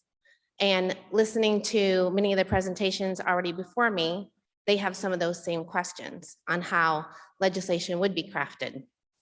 In particular, one of my questions was whether a referendum needed to be passed in each county. That was one of them. I won't bore you with the rest of them because so many people have spoke before me. One thing that is very important to us is that since sports betting was approved in Mississippi, our revenue has grown from the ancillary gaming and spend of the sports bettors and or the guests that they bring to our properties. Treasure Bay received permission to operate sportsbook in August 2018. Once introduced, we experienced a 6% increase in gaming revenue for the following 12 months, and that's independent of sportsbook alone. An even greater indicator is what happened in the whole state. In the year 2017, gaming was down 2% compared to the previous year. In the 7 months leading up to the approval of sportsbook, gaming revenue in the whole state was down even more than it was in 2017, just slightly under 1%. From the point that sportsbook was introduced in Mississippi, there was an increase of 2% in gaming revenue, not including sportsbook, that grew over the next 12 months. So the ancillary play from the people who visited us and their guests drove revenue. Now, if mobile sports betting is approved, I'm not suggesting that there won't be an increase in sportsbook revenue. There probably will be. But at what cost to the ancillary gaming revenue, as well as the food and beverage outlets, the hotel, and the other amenities that we offer at our casinos? That's a question and a concern we have. In addition, we can't look past the potential influx of problem gaming and minors gaming. Our teams amaze me every single day when they spot someone. We have thousands of people who come in our casinos every day. They'll spot someone who is a self-excluded patron, who excluded themselves from gaming any further because they may have had a problem. Obviously, there are things that would go in place for mobile sports betting as well. But minors, we catch minors every single day trying to come in the property. I don't personally have children, but I have adult nieces and nephews who have children and lots of friends who have children. They use their parents' phones every day, and they're very savvy. They know the passwords to different accounts. They are on their phones, and that's something that really worries me. Although there may be things put in place to authenticate and everything else, regardless of those mechanisms, mobile sports betting will not offer the same securities against problem gaming and minors that retail sports betting and face-to-face interaction can give. I was present at the last task force meeting where the policy analyst from the National Conference of State Legislators detailed data from other states. Notably, neighboring Arkansas, which has slightly higher population than Mississippi, right around 3 million, it recently completed its first full year of mobile sports betting. And in that year, the additional tax revenue generated with mobile sports betting compared to the previous year was $3 million in tax revenue over the year that they didn't have mobile sports betting. Another way to estimate the amount of tax that Mississippi might see is that statistics show that mobile sports betting revenues average around 1 to 2% of the total gaming revenue. Taking Mississippi's 2022 gaming revenue, slightly over $2.5 billion, the tax revenue generated on the additional mobile sports betting equates to an approximately $3 million. So it's two different ways to look at the estimate of what Mississippi may bring in. And that's at a 1%, at 2% at $6 million. So $3 to $6 million additional for mobile sports betting. As the policy analyst stated in the last meeting, and I quote, "For states looking to sports betting as a potential budget fix, you're talking about a small fraction of a small fraction," which makes me raise one of the many questions I have. Is an additional $3 to $6 million in state tax revenue really worth the risk of all the unintended consequences of mobile sports betting? Again, I thank you for the opportunity to voice our concerns and would truly appreciate your thoughtful approach to this issue. And Thank you, drop the mic. Thank you, Susan. All right, any questions? I just had a question for you, Susan. I know she did the drop the mic and then she thought she was going to leave. Currently, how many, you can do it by FTE or head count, folks do you have supporting your retail sportsbook operation? How many individual bettors? How many team members? Oh, we have anywhere about 750 team members. Right, and how many support your retail sportsbook Oh, operation? I don't know the answer to that, Kathy. I'm sorry. Okay. Can you In that ballpark it for department. me? I don't know. All right.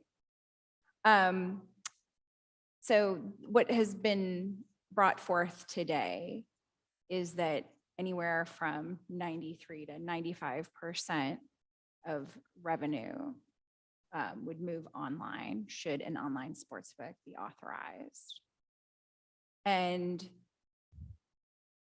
even if there's incremental revenue, it's still 95% online, right? Right. So if you take away 95% of your retail book revenue, and I'm assuming as an independent operator, you don't have a deal with DraftKings or FanDuel? We do not. How about BetMGM? No. Caesars? IGT. Okay.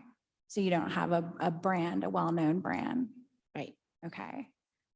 So presumably then you would not have an online presence that would be material to make up your 95% of revenue loss. Is that correct? Correct. Can you give us an idea of how many jobs that would equate to at Treasure Bay? Of the people we may lose? Yes. Well, the ancillary side of things, it's hard to estimate that. I don't know. I can tell you, we are one of the few properties that already has a mobile sports betting within our property, and it hasn't gained a lot of traction so far. We're finding people really don't want to give up that personal information at this point anyway. Right. Okay. Thanks, Susan. All right, go ahead, Kevin. Thank you. This may actually be more at Kathy's question, but I just want to make clear that if 90% is going online and 10% is going retail, that doesn't mean that there's only 100% of the wagers that are coming in now and 95 are moving to the mobile property. Our finding in states when mobile has come online is that there's a lot more wagers that are then placed in the state, and the retail amount continues to be pretty flat across the board. So I just want to clarify that point. Yeah, I think the data from I can work to pull that together for next meeting. Yeah, I can definitely do that. Especially, and maybe you could just look at Maryland, where I believe a number of retail books are either closed or closing. Yeah, due to the, sorry, it was green. I assumed you could hear me. I guess I just wasn't close enough. I had suggested you look at Maryland to pull some data where it's been publicized that a number of retail books are either closed or closing. And that's due to the 95% of business that has moved online. And then Same in Colorado. Don had mentioned Colorado as well. So just some data to back that up, Kevin, would be helpful. Thanks so much. Great, thank you. I'll look into that and have it prepared for the task force for the next meeting. All right, thank you. Thank you, Susan. Thank you. Keith?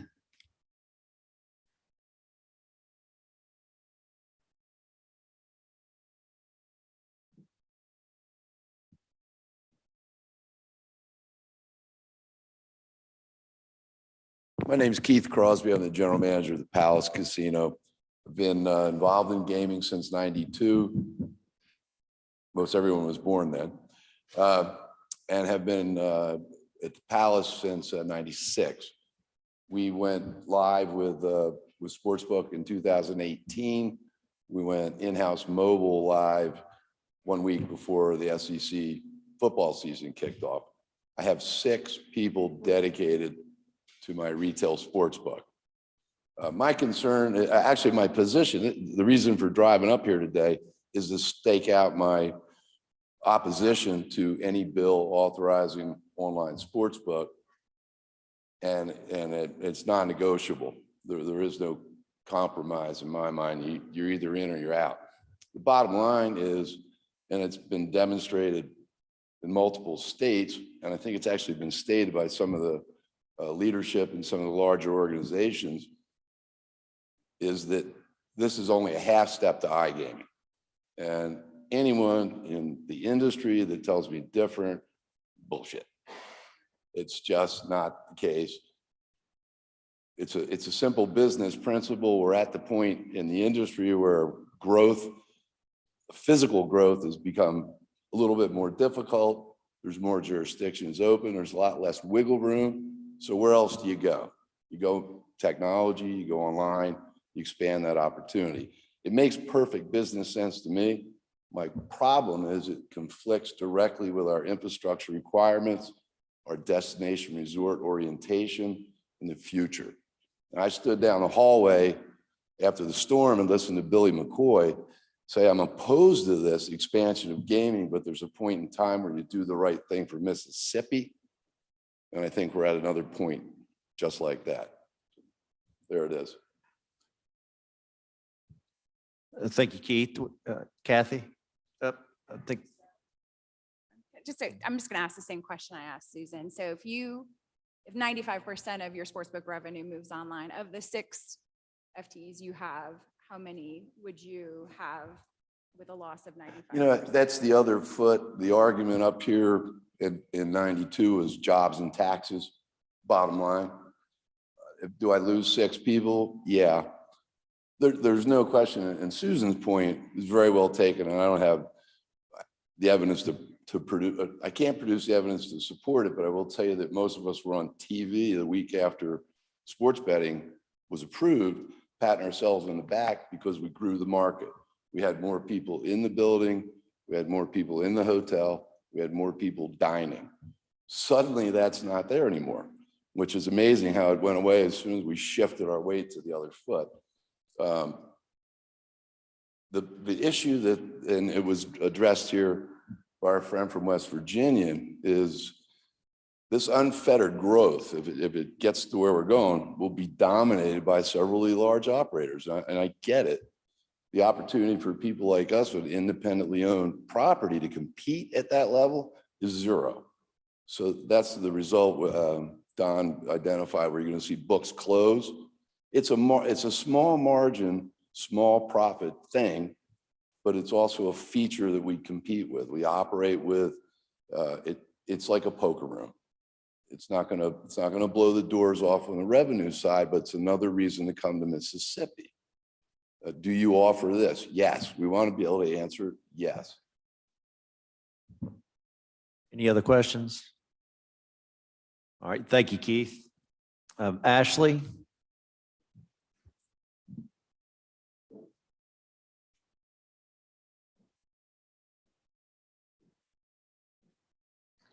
Good afternoon, Chairman Blunt, Chairman Uri, and members. My name is Ashley Senner. I'm the Director of Governmental Affairs for Boyd Gaming. Boyd Gaming owns and operates 28 properties in 10 states, and we've proudly operated in Mississippi for 30 years. And we're also proud to employ nearly 2,000 Mississippians at our 2 properties, Samstown, Tunica, and the IP in Biloxi.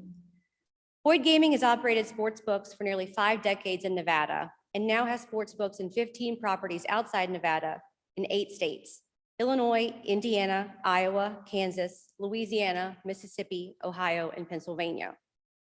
Through our strategic partnership with FanDuel, we also operate mobile sports wagering in 7 states: Illinois, Indiana, Iowa, Kansas, Louisiana, Ohio, and Pennsylvania. Sports betting across the country has changed rapidly since the repeal of PASPA in 2018. 29 states and Washington, D.C. now have legalized mobile sports wagering, including our neighbors, Louisiana, Arkansas, and Tennessee. Mississippi is at a competitive disadvantage. A mobile sports wagering framework that reflects the wants of customers, allows maximum participation, and fosters competition and innovation is necessary for the Mississippi sports betting market to reach its full potential. We believe that framework should allow casino licensees 2 or more mobile platforms, or skins. These skins would bring new brands into Mississippi and create a more competitive and robust market. Multiple skins offer customers a variety of products and more competitive pricing and promotions. Multiple skins also promote a more competitive balance among operators, as everyone, large and small, has the same opportunities for revenue through their skins. Additionally, requiring that skins must be licensed by the Gaming Commission and tethered to an existing casino licensee ensures that they're regulated and held to the same standards and expectations as all other gaming entities. We also believe that players should be allowed to register and create their playing accounts remotely, like they're able to do in Louisiana, Arkansas, and Tennessee. The majority of Mississippi's population doesn't live in a city with a casino. In fact, of the 2.9 million people in Mississippi, 2.7 million don't live in a city with a casino. Of course, those in neighboring cities wouldn't have to drive very far, but a significant portion of the population would have to drive quite a distance to get to the nearest casino in order to register their account in person. For example, people in Columbus, Starkville, and Macon would have to drive 3 hours to their nearest casino. And those in Tupelo, Meridian, and Corinth would have a 2-hour drive to register their accounts in person. Remote registration also promotes a more competitive market by bringing more people to the legal regulated market and away from the illegal unregulated market. The easier it is for a player to create and utilize an account, the more accounts and more bets are in the marketplace. And that results in a more competitive and innovative market and more tax revenue for the state. Customers don't want to have to go into a casino to register for an account, and they shouldn't have to. You can safely and securely open a bank account, apply for a mortgage, purchase insurance policies, apply and get approved for a credit card, and so much more completely online in so many states. The technology exists for safe and secure remote registration, and it's commonplace in everyday life. Mississippi has always been encouraging of market investment and growth. However, it's lost ground as it relates to mobile sports betting and emerging technologies. Player preference is changing and technology is changing, and these changes can enhance brick and mortar operations and welcome new types of customers. If Mississippi is going to compete with Louisiana, Arkansas, and Tennessee, the mobile sports betting market must be desirable with multiple skins and accessible with remote account registration. Thank you for allowing me to speak. Thank you, Ashley. Any questions? Just, you mentioned that you have a strategic relationship with FanDuel, but isn't it true that Boyd owns 5% of FanDuel, the US? We own, I'm now blanking because you asked me of the percentage, but yes, we do own a portion of FanDuel. Okay, thank you. And one follow-up question, as it relates to Nevada. So you have online sports wagering in Nevada? Do we operate online in Nevada? Is that what you asked? Yes. Yes, we do. And is there in-person registration in Nevada? Yes, there is. Any other questions? Senator Blunt? I have a question about the skins issue, which I think this is the first time that this issue has come up. You're one company with 2 properties in the state. You're proposing you said 2 skins. Would that be per property or per company? Per property. So there would be 4, am I using this right when I say there would be 4 apps that could be associated with your company's 2 properties in the state? Is that what you're proposing? Yes, that would be, yeah, Okay. 2 skins per property. And tell me why you think that's a good idea and why, like, your company has a business relationship with FanDuel. Why don't you just have the FanDuel app and have FanDuel be associated with your company? Why would you need 3 other apps for people to, why do you think that's a good idea? Bringing more brands into the market, it just makes the market more robust and competitive. You know, the more brands there are, the more products available to customers, the more incentivized these brands are to offer great promotions, to be more competitive. It just keeps the market more alive. And as I had mentioned, the more skin opportunities each property has, that's one of those things that helps create balance among operators, because we're a big operator, but a smaller operator could have the same revenue opportunity with possibly 4 skins or however many they have of their own. Okay, thank you.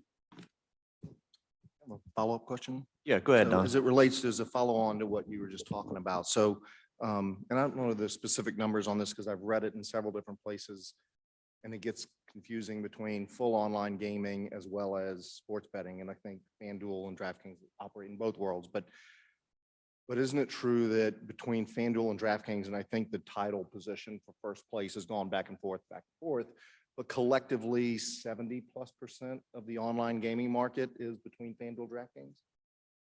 I don't know, I'm sorry. We should get that data to understand. Yeah, maybe you have it, because I think between the top 5, is that right? Oh, yeah, okay. it's my understanding between the top 5 operators in the country on online gaming, and I'm not sure if that's just full online gaming or sports betting, but between FanDuel and DraftKings, they have the lion's share, 70% give or take. The other 3 big operators like MGM Bet, Caesars, or Penn, I guess, really control the other, call it 20%. So 80, 90% of the online gaming in this country is run by 5 operators. So this idea that a smaller operator like us, we're Mississippi-centric, Mississippi-owned, are going to be able to compete and spend the hundreds of millions of dollars it takes to establish a loyalty and consumer awareness within our markets is really not, it's disingenuous. So I think that we just need to understand the facts of who really controls online gaming in the country. Briefly, to Kevin, do you want to reply to any of that in terms of the percentages? Yes, I do believe that 70% number is accurate. I think there are a lot of things that go into that calculation. There's a state like New York that only has 5 operators. That takes a lot of the, I think FanDuel and DraftKings both operate there, but sure, we are for sure the first and second operators in mobile sports wagering. I think one of the things that is an opportunity for Mississippi is that casinos in the state have an opportunity to partner with someone that is going to benefit what they're looking for. So there's an opportunity, like I spoke about last time, to drive people to the retail book. For example, DraftKings was running fantasy sports drafts there. There are partners where you can contain or have a bigger revenue share. There are partners where you can have a smaller revenue share. There are partners that you can split advertising, have someone else do it. That's the beauty of these contracts. And I think that there are different types of operators. We're more of a turnkey operator. Someone mentioned IGT. They're more of a sort of like helping a casino white label their own product too. So I think that there is room for contractual relationships to be struck to meet the intentions of both parties. So there's no exclusivity within your agreements? What do you mean by exclusivity? When you partner with a operator in a state, you're able to partner with every operator in the state or just exclusively to the one that you partner with?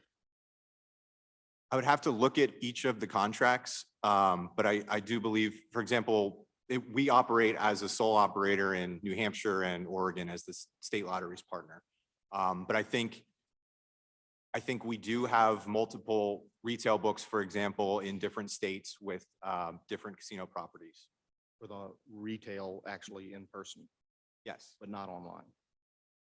I'm not aware of any off the top of my head, but I can look into that as well. And to be clear, I mean, I do another follow-up question on this idea of being competitive disadvantage with some of these other states. I think it's clear that because of GeoComply, the revenue that we're talking about is all from within the state of Mississippi. You have to be located within the state to play online within the state. Is that accurate? So what we're talking about here is whatever the increase is in revenue is all coming from Mississippians, right? It's not like we're going to also get people from Louisiana or Arkansas or Tennessee to go drive across the border and come wager here because we now have online. Is that a fair statement? I think there is an argument to be made that it might help attract tourism just because people have the ability to place mobile wagers when they're in the state as well. Might be a hard argument. I think it definitely is an argument that people come to the state to play in our brick and mortar casinos. Well, Ashley, did you have a response or anything? I would just say that there is significant traffic. I can speak for Louisiana specifically because I live there. Mississippi casinos have an advantage in one way over Louisiana casinos because y'all don't have here in Mississippi you don't have any tax on promotional play credits. So Mississippi casinos are able to give a lot more to players. And I know I have people in my own family who they drive clear across the state into Mississippi, passing several Louisiana casinos along the way to come stay and play in Mississippi because, they were targeted and it worked and they like to play here. So there is the opportunity to bring in people from out of state. That was just one example, but that's all I wanted to say. Okay, thank you, Ashley. Anthony?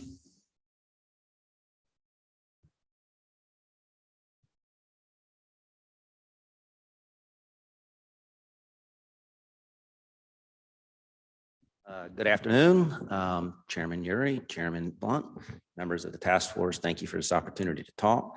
I'm going to read a little bit because sometimes I tend to go off on tangent, and so I'm going to try to conserve everybody's time. First of all, I did learn a lot today. I thought I knew a lot, but I think the task members here were able to hear some good testimony from both sides of the equation. One of the things that I was definitely enlightened by was the 90-10. The fact that 90% of the folks are choosing the online option, which I believe is what supports our position the most, is that people want to use this technology. And we're seeing that a lot more bets. I remember coming here 5 years ago testifying that the reason we believe that mobile wagering is going to change the dynamics is because of the opportunity to place more than 200 bets in a particular game. Whereas right now, people are walking up to the betting booth. They're able to place maybe 1 or 2 games. What creates so much volume for the slots is because you're able to place about 6 to 10 bets. You're going like this, you're going like this, you're going like this. Volume is how we make our business in the slot machines. Volume is how we're going to make our business with the sports wagering. So the fact that there's 90% that is going on the mobile devices is actually meaning that there's going to be an increase in revenues. It also shows that we're growing. It could be growing our database. The fact that now that 90% is coming from places like Columbus, Tupelo, middle of the state. People who have been betting on legal gambling are now turning into wagerers in these states that those numbers could have been skewed in a different way. We're seeing the same thing, by the way. We opened up our mobile wagering and we saw where about 60% are now utilizing the mobile app right there in our building. So our numbers continue to be, as people become more frequent with the mobile device, they're actually able to place more bets in a shorter time frame, resulting in, yes, that skewed number in the percentages. The other thing I learned was from the USM study. The fact that many people are placing mobile betting is a good idea of where this industry is headed. He mentioned the issues with those who are underage gambling. Well, I believe that that's what we're trying to stop here in Mississippi. We're trying to legalize it so you're not seeing these wagers being placed by underage or college students through these illegal gaming sites. We know there's close to 30 gaming sites that are illegal in the state of Mississippi. Having an option in place will put a lot of those people out of business, because they'll have to go, and then they'll have to go through the gaming sites that are regulated by the state, not where they're regulated by foreign countries or by bookies.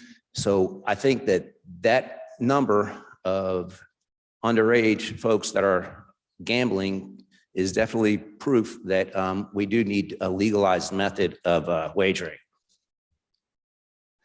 But what I came here to talk about isn't necessarily what was been said and trying to refute what's been said. I think we're showing within our industry that there's differences and we're not on the same page on a lot of things. And if we go back to 2017, when we passed sports wagering, if we had this same type of dynamic to what we're doing, I don't think you would have 100% unity as well. I think there would be people in this room who would say, look, this is not good for my business model. We're an open market state. We have unlimited licenses. That means we're inviting people to come into this state regardless of how much money they have in their pockets or how big a hotel rooms they can build or how many properties they have in the world. Anybody can come into the state and open a business. They have to develop a business model that will suit where their money can be invested. Some of the smaller market casinos, some of the folks, like Don mentioned, that don't have these bigger platforms to utilize, do not see where that investment is necessary. They would rather invest their money in other things. And if I was one of those folks that were running one of the casinos that don't have those platforms, I would probably be advocating my position as well. But it doesn't make gaming or mobile wagering something that this state can't benefit off of.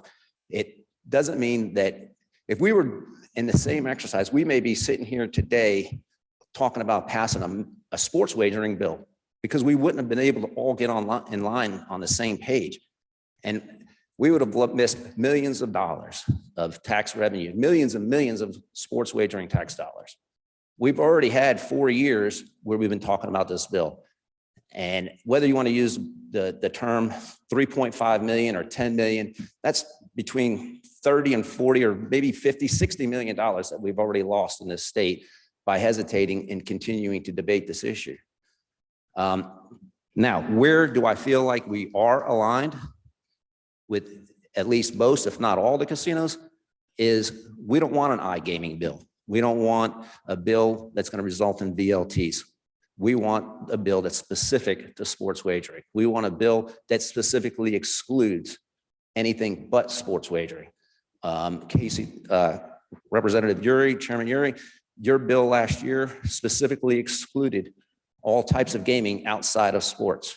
And I believe we have almost unity when it comes to supporting a bill just like that.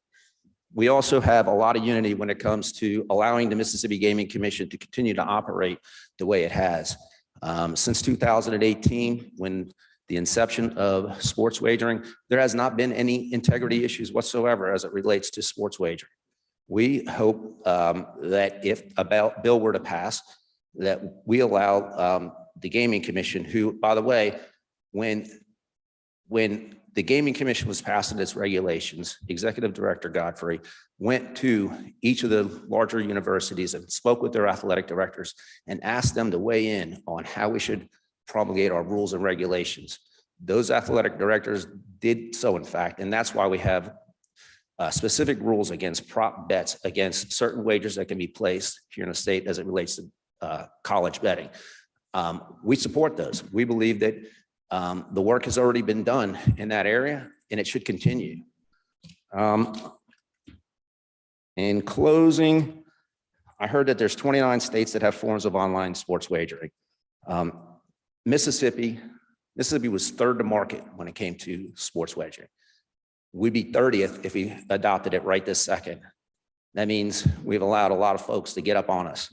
I don't think it's bullshit to say that we need this as a marketing tool. I think that we're seeing numbers that show that this is definitely a tool that the younger generation is looking forward to using, and we've got to continue to mine those people. And whether they're Mississippians or whether they're people from out of state, we have to continue to run our business. We have to make our investments in the right way, and we have to have ways to increase our databases. And I need ways to put 1,700 people in a room every night. That's all I have, and I appreciate the time. Is there any questions? Any questions? All right. Well, thank you, Anthony. Thank you. Just want to thank, before we close, any member have a comment or anything they'd like to say? Okay. And these are for you, Kevin. Is there a state where DraftKings and FanDuel do not have 70+% market share? You get closer to the mic, Kathy. Is there a state where DraftKings and FanDuel do not have 70-ish% market share where online sports betting is authorized? I would have to pull the exact numbers, but I do believe that we are first and second in most of the states where we operate, if not all of them. Okay. Is there a state where you don't operate that has online sportsbook? Yes, What state is that? it would be Arkansas, Rhode Island. I wish I had a map in front of me. I'm terrible with geography.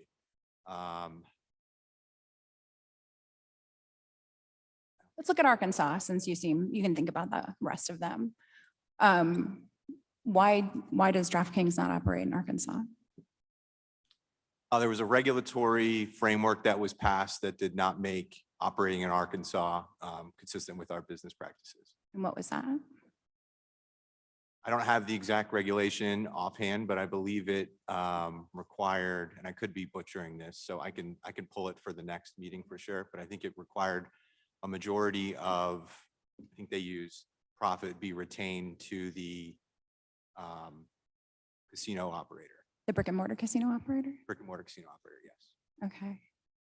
And is it true that the biggest operator in that state is Play Saracen? I believe that's correct. Okay. And that's a tribal operator? I believe so. I'm not sure who the ownership structure. But operating within the casino, commercial casino industry. And I had the, God, it's been a long time ago now, but I had the honor of sitting on the Daily Fantasy Sports Task Force here in Mississippi. I think it was like 2017, and a lot of good work was done there. And I believe both DraftKings and FanDuel run a DFS operation here in Mississippi. Is that correct? Yes, that's correct. And how many employees do each of those companies, or if you just work for DraftKings, right? I don't know. Correct. I just work for DraftKings. Do you know how many of employees DraftKings has here in Mississippi working on their daily fantasy sports product? I do not know that off the top of my head. Okay. Do you think you could get that as well? I don't know whether we can share employee data, but I can. Just numbers. Yeah, no, I appreciate that. And just quickly on the Arkansas point, some of the data that was provided by Susan, I believe, if you look at Arkansas's numbers as far as how mobile sports wagering has gone, you'll see that that market has grossly underperformed based on its population. So Susan was comparing what the projections for Mississippi could look like in the state. We would argue that that is not the best model to look at, because without some of the operators that have name recognition, you've seen that the market has really struggled. And I kind of want to talk about the 51% requirement just a little bit, to say that I think there's this understanding that in that market, we are making 65%. What it really means is we have a market share agreement with a partner in a state, and then we have to pay all of the things that it takes to operate that platform. So that was kind of, Don, to your question previously, to say that there are certainly other sports wagering contracts that can be signed with other operators where that structure is different. But the way that DraftKings operates is we sort of are a turnkey solution provider, where someone could partner with DraftKings and we would provide most of that service for them. And they would be able to be less hands-off in that relationship.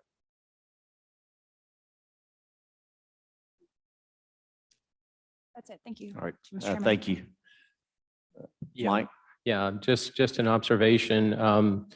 Chairman, during our last meeting, I think you'd asked us to look at House Bill 606 as it was originally introduced last year. And I think I heard Anthony say in his comments that it excluded all other forms of gaming. I'm looking at the language right now, and it's subsection D.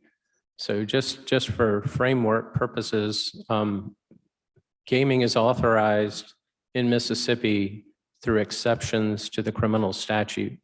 And there are 3, A, B, and C. So the proposal to change that statute is D. And it begins on an internet platform that offers betting, gaming, or wagering on sporting events or athletic events or any events authorized by the Mississippi Gaming Commission. So those 3 words, or any events, I don't know what those mean, but one could certainly argue that that means any form of gaming. So I think that, the bill as represented to you as just being limited to sports betting, I'm not so sure that it is. Also, I'd like to just point out that in every one of the exceptions that we have, A, B, and C, and that we've had for over 30 years, refer to the referendum requirement, that if you're going to offer any form of gaming in Mississippi, you have to first have a referendum in the counties where that gaming is going to take place. And I would submit that if we're going to have a D, that we have that same requirement in this bill. Okay, I appreciate your comments. In my closing, and I'll address that, yeah, my bill last year, I made the comments in our first meeting that things have changed since then. And that's what I think the next meeting we're going to get to is what the bill would look like. I've already publicly said that I will have a bill that I will introduce. Now, I can't sit here and tell you for sure that it's going to pass the House and I'm going to be able to send it to the Senate. But I wanted everybody to know where I stood from day one. So I think the next meeting is where we're going to sit down and just talk about the nuts and bolts of the bill. I've told many of you that are opposed to this, look, I understand your position. However, let's talk about if you're going to have to see a bill, this is what you could like to see in it. So that's where I stand. So that's what I think the next meeting is going to be about, is just a round table of us just talking. I'll get with Gwen. We'll have a copy of my old bill. She's been taking notes of what people have said, things that have changed in the last 4 or 5 years since states have introduced it, what's gotten better, in person versus remote, 18 months or not doing it, all of those things that we looked at in the past. So with that being said, I just want to thank y'all today for coming. I know many of y'all have traveled. Thank you for your time, and I look forward to seeing y'all on the 13th. Senator Blunt. Thank you, Mr. Chairman.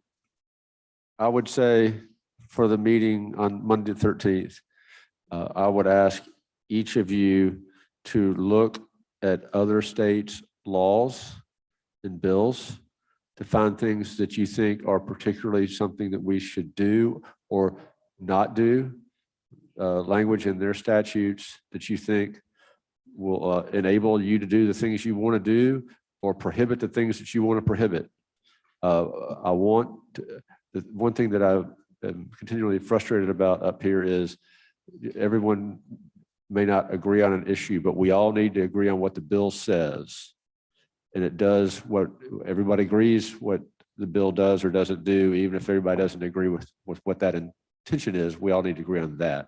So look for those things from other states. This is like our friend from West Virginia mentioned, this is one thing that I think is good about being where we are sort of in line compared to other states.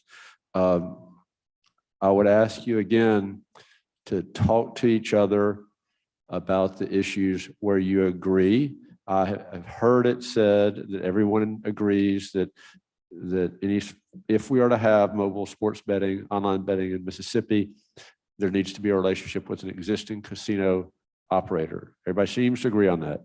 I've heard everybody say today in here, it's been represented that everyone wants to prohibit any form of iGaming.